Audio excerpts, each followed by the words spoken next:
ചായക്കടക്കാരനായ മോദിയുടെ ചായക്കടയിലെ ഒരു വീഡിയോ ആണ് ഇപ്പോൾ സമൂഹ മാധ്യമങ്ങളിൽ വൈറലാവുന്നത്. റിപ്പബ്ലിക് ഡേയിൽ രാജസ്ഥാനിലെ ഒരു തെരുവ് ചായക്കടയിലാണ് മോദി എത്തിയത്. കൂട്ടത്തിൽ ഫ്രഞ്ച് പ്രസിഡന്റ് ഇമ്മാനുവൽ മാക്രോണും ഉണ്ട്.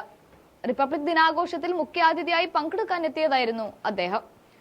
അയോധ്യ രാമക്ഷേത്ര മാതൃക സമ്മാനിച്ചുകൊണ്ടാണ് ഇന്ത്യൻ പ്രധാനമന്ത്രി മോദി ഫ്രഞ്ച് പ്രസിഡന്റിനെ സ്വീകരിച്ചത്.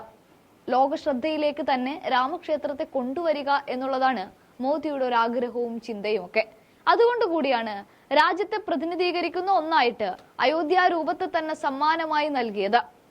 ഹവാമഹൽ സന്ദർശന വേളയിലാണ് ഫ്രഞ്ച് പ്രസിഡന്റിന് പ്രധാനമന്ത്രി രാമക്ഷേത്രത്തിന്റെ മാതൃകയും സമ്മാനിച്ചത്.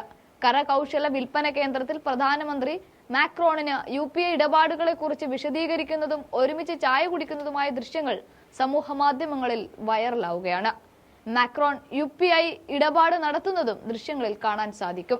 എന്തായാലും ആ വീഡിയോ ഒന്ന് കണ്ടു നോക്കാം.